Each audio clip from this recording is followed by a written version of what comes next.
Yogen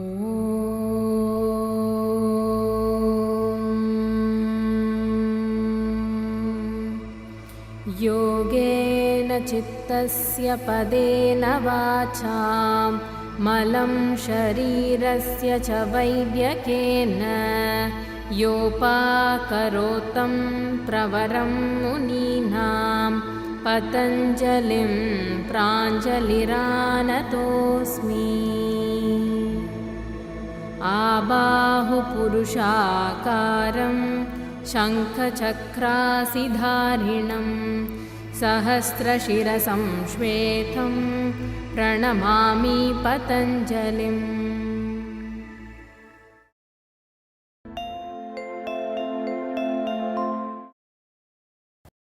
The asana that we'd be seeing today is Prasarita Padhottanasana.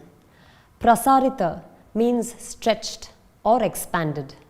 True to that meaning, you can see how Prasarita Padhottanasana delivers a wide stretch throughout the body. We'll be showing this in two parts, the concave back position and the position where the head is rested down.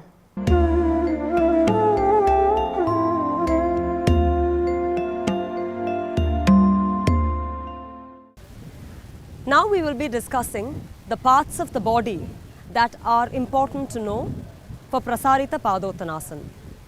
The first of these is, she will stand in Tadasana and we will demonstrate the parts.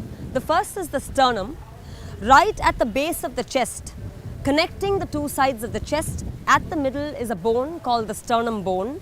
At the base of the sternum, where the bone ends, is a soft gap. When you climb up all the way towards the notch of the throat, that length from the down all the way to the top is the sternum. The collarbones from the top of the sternum, like a garland, the two bones that connect the sternum towards the very edges of the shoulder, the collarbone, turning behind. The back ribs, right until where the rib cage ends, the two floating ribs, all the way to from at the top by the sides of the neck. The entire area has the rib cage. Here, the back of this we would refer to as the back ribs. Turning to the side, taking your arms to the side. Very importantly for Prasarita Padhottanasana, we need to know the structure of the hip. The entire surface is the pelvis. Within that, we are talking about the pelvic girdle, hip bone, and how it connects to the bones of the leg. This is the length of the leg. In the leg, this is the hip, the pelvic girdle. Approximately in the center of the hip is where the head of the femur is, and that connects to the length of the femur bone. The femur bone is the bone within the thigh bone. Coming down, for the shin we have two bones, the tibia and the fibula. Ending down is the calcaneus or the heel bone. All of these bones should be aligned in a single line. Anatomically also it falls in a single line. These three bones must be aligned in any standing pose. We'll show you parts of the foot as well, turning to face that way. One foot lifted up. This entire portion is the heel or heel pad. Within that, at the back part of the heel is a firm portion. As you see, the rest of the portions of the heel are a little more bouncy. The back center of the heel is a little more firm. That's where the heel bone is. Once again, important to note. Turning to the side and stepping with one leg forward. Here is the arch of the foot. The arch of the foot in any pose, standing pose, should never drop. This would be a dropped arch where it touches or hits, sinks to the floor. This is a lifted arch where you can clearly see the cup-shaped arch of the foot. Important position to know. And that naturally will add more weight to the outer edge of the foot. So you have to be on the heel, spread all parts of the feet evenly on the ground, but also hold the outer edge of the foot in such a way that the arch remains lifted. In this position, the kneecap must not hang down. The patella must be tightened and lifted up in such a way that the quadricep muscle is kept in its place. The quadricep otherwise will put its load on the knee, That shouldn't happen. Tighten the knee and suck the patella upward in such a way that the quadricep muscles are firm and taut.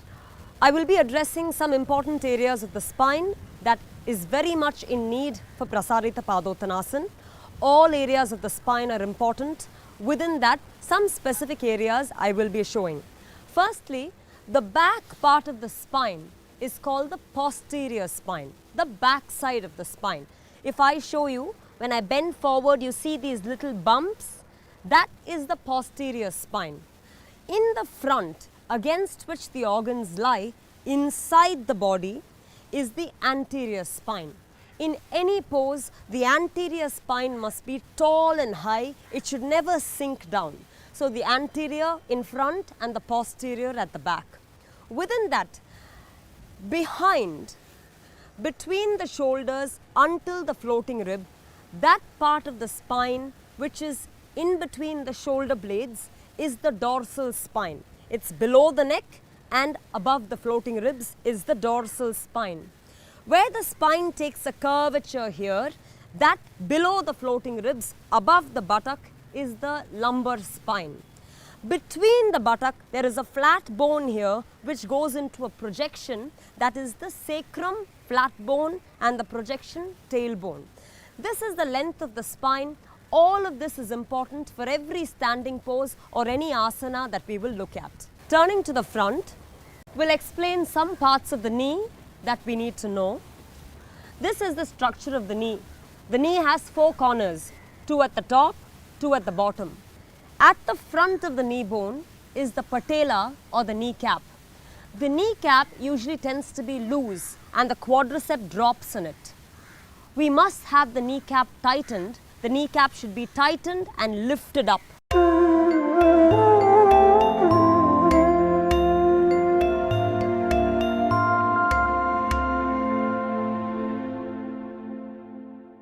Now we'll take you through how to do Prasarita Padhottanasana. We start by keeping the hands in front of the chest, jump opening the leg apart. Keeping your hands in Vimanasana, follow Vimanasana to give the chest an expanse and the spine a lift before taking the hands on the waist. Now, when you stand with your hands on the waist, make sure your chest is lifted, your shoulder is back, your sternum must be starting its action right at its base, going all the way to the top of the sternum. Collarbones that I mentioned should be wide, almost like you're wearing a garland from the center of the throat all the way towards the side of the shoulder. Every fragment of the collarbone must be accessed and then expanded to the side. Back ribs in, elbows knit slightly towards each other.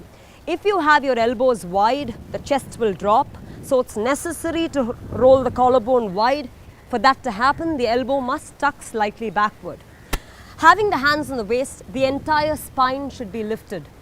One note of caution, when you jump with your legs apart, it's only for people who have healthy legs. If you have problems with either the hip, knee or ankle, all you will do is step apart, you will not jump apart. Moving on, the entire, as I mentioned, there are 2 parts of the spine, the posterior and anterior. The anterior part of the spine must never drop. It should always be stretched as if you're looking at every fragment of the spine and elongating it little by little until it reaches the topmost part. Having done that, raise the sternum up, roll your shoulders back and extend your chest upward. As you do that, you will go into a position which is more of a back arch or leading to a back arch. You have to lift the chest up. The sternum has to tower upwards, lifting and elongating the anterior throat. After doing that, pulling or leading with the sternum forward, you will have to go to a halfway position where it's not the head that drops. Head will remain up, the sternum will lead forward. If the head drops, the chest will sink. So the head has to be lifted up and the sternum has to lead. In this halfway position, make sure the spine is not collapsing. Even here, the anterior spine must be shooting forward. With that, drop your hands down to the floor, palms cup shaped, having your wrists directly in line with the shoulder. Keeping the hands cup shaped, You see now the sternum is behind the level of the upper arm. You have to endeavor to pull your back ribs in and move your sternum ahead of the upper arms. This can happen only through a very strong and sustained action of the back ribs in, sternum shooting forward, chest extending forward. In this position, a few mentions of the legs anatomy. The outer hip, as I said, should be in line with the outer knee, should be in line with the outer ankle. As far as Prasarita Padhottanasana is concerned, right from the time of starting up to going down, the back thigh must be stretched from the inner to the outer corner. That alone will help you access the entire group of hamstring muscles. So from the inside to the outside, there should be a sharp and constant, complete rotation of the thigh inside out. With that, the practitioner then keeps the palm flat on the ground. When the palm flattens, the wrist has to make complete contact with the ground, upon which the dorsal spine should engage and the chest should move forward. For a beginner, while starting, it's common to drag the hip back, as I show you. When you drag the hip back, the outer hip is not in line with the outer ankle. This isolates the area of the pelvis. That should not be done. The outer hip should be built in line with the outer ankle.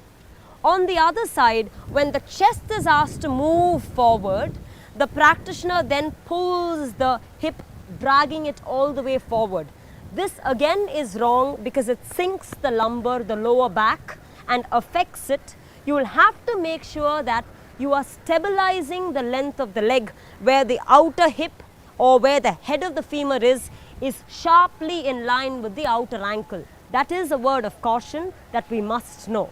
From there, you continue dropping your hands, palms below the shoulder, sharply moving the side of the body, taking the dorsal deeply in, extending the sternum, and then you continue to the full position where you take your hands in line with the heel, you walk your palm back. Continue to always elongate the sternum. In a rush, do not put the head down, that will sink the chest. Extend, extend, extend the spine anteriorly until the extension causes the head to reach the ground. Never suffocate or shrink the spine. Keeping the head in line or with the palms as well as the heel, you then walk your hands back to a right angled position. By right angle, we mean that the upper arm and forearm should form a 90-degree angle where the elbows communicate with each other. It's not where the elbows flare out. The elbows should knit towards each other, keeping the elbows knitting, pressing the palm, raise the shoulder sharply up such that the shoulder doesn't fall or crush the cervical neck. Coming back to the previous position, you walk your hands in front, palms underneath the shoulder. Once again, stretch the head and neck and look forward, and then come up, getting your hands back on the waist. Jump, feet together.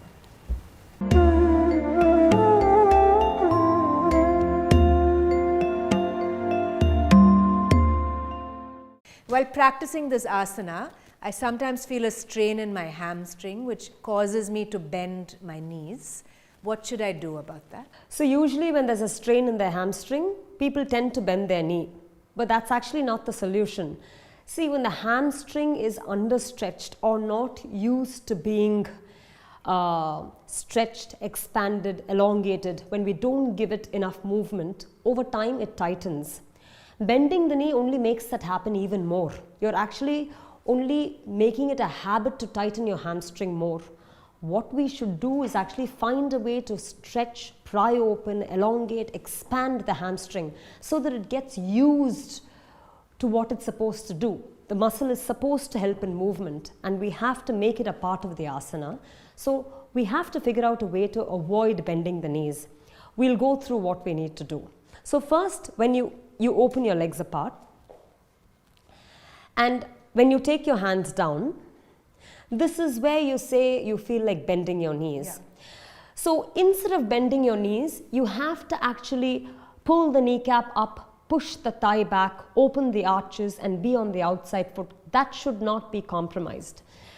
The aspect of actually pushing the knee back is not about jamming the knee, but it's really about incorporating the knee back in a way that the hamstring muscles can be gently lengthened. Look forward from the knee end to the thigh end. But before that happens, I was talking about widening the muscles of the back thigh. That is critical. You have to make sure that you're not just lengthening. If you go down too quickly and you just tug at the hamstring, there is a snap strain. So before that, you have to make sure that as part of rolling the back thigh inside out, you're actually accessing every bit of the back thigh from the crease of the buttock across the thigh until above the knee, so that the entire sheath of the back thigh opens. Now, when you do that, firstly, you've equally distributed the usage on all parts of the hamstring. Then, instead of taking your hand all the way down, I'd like you to use two blocks. So you're raising your height. Okay, so when you take your hand down, the hamstring stretches more. To avoid that, keep the hand on a block. Keeping the hand on the block, nicely do the asana where you're pulling the chest forward, elongating the buttock muscle backward, raising the back thigh up and stretching the back hamstrings inside out. Now, if that is also a problem, then you can raise the height of the block where you keep the block at the tallest. What I'm trying to say is it's okay to start from a higher point, but do not compromise on the fact that the hamstrings need to be worked, need to be elongated as well as expanded. So coming to this as level 1, you go down to level 2, one lower level, over time I mean, look forward, chest forward, then flatten the block level 3,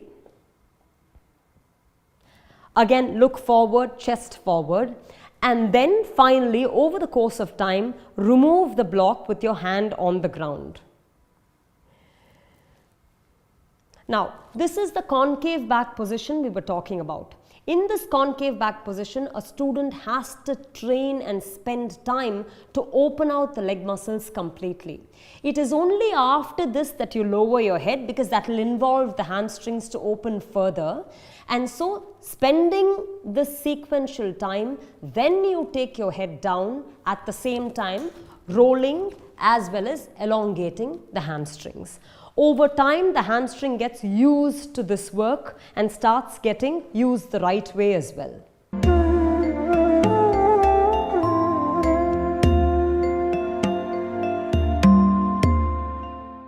While doing the pose, I feel I'm straining my back.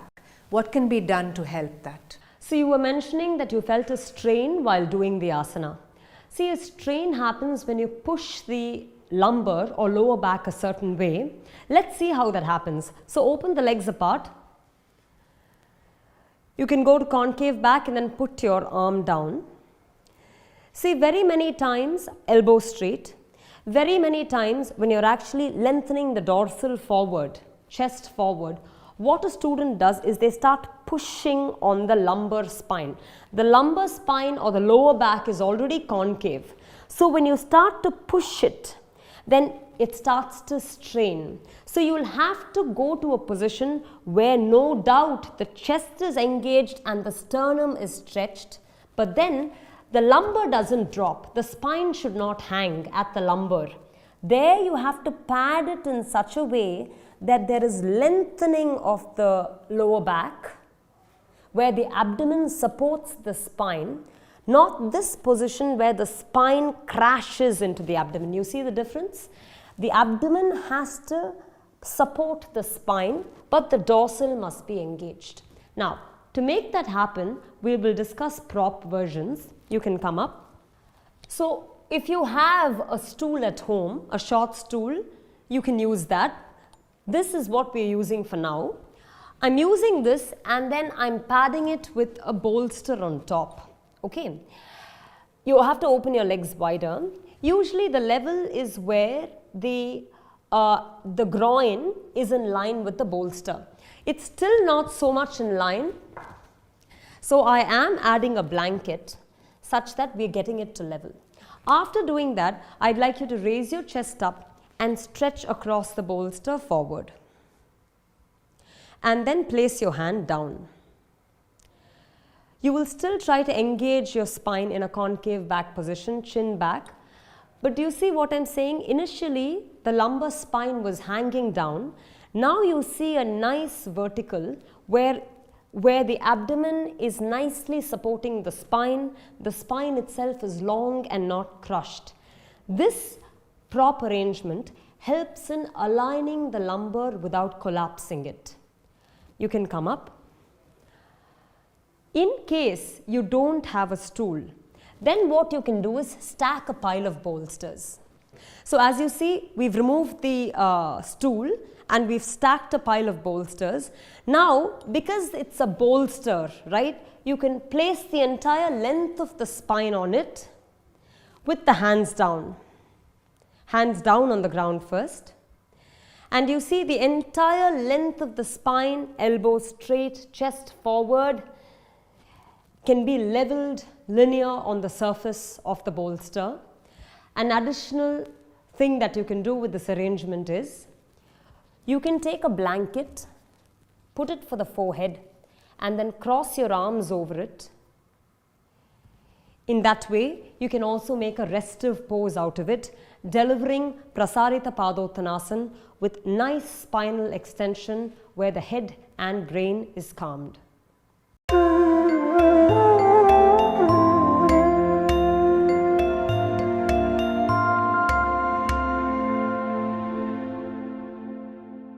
We thus saw how Prasarita Padhottanasana can be done in two ways, the concave back position as well as the final position with the head down. In the concave back position, we first start with the legs, where the foot is stabilized right from the arch of the foot with the femur bone, with the shin bone, the expansion and extension given to the legs. Over time, because the pose is built on the stability of the legs, the more time you spend doing this pose and the more you practice, it makes the leg unwavering and strong. It builds a lot of focus and stability as far as the legs are concerned.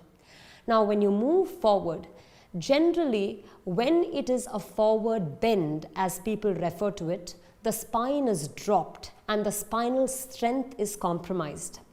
But in Iyengar Yoga, we don't call it a forward bend. We call it a forward extension, because when you move forward, every single vertebra of the anterior spine must extend, creating a vibrant, strong, long spine. Then as you move forward to the position where your head is rested downward, because your head is rested, it gives an immensely calming effect to your brain as well as your nerves. In the process of going down, it is not so much where you just plop down, but the process involves opening and stretching the paraspinal muscles as you go down. So thus, when the paraspinal muscles are released as you go down, it gives the entire back a calming, soothing feeling, which many times is necessary even to relieve back strain. I cannot understate the importance of standing poses. Standing poses are poses which build great strength in the spine and legs, as we saw. There is a common misnomer that an advanced practitioner's poses are asanas involve a lot of contortions. That's not the case. The more an asana is able to penetrate every single fragment of the body, every single cell of the body, the more advanced it is. So now we are talking about gross areas like the spine, chest, etc. But if you can take the asana to touch every nuanced region, every cell, an asana becomes more advanced. Always practice standing poses, no matter what your level of practice is.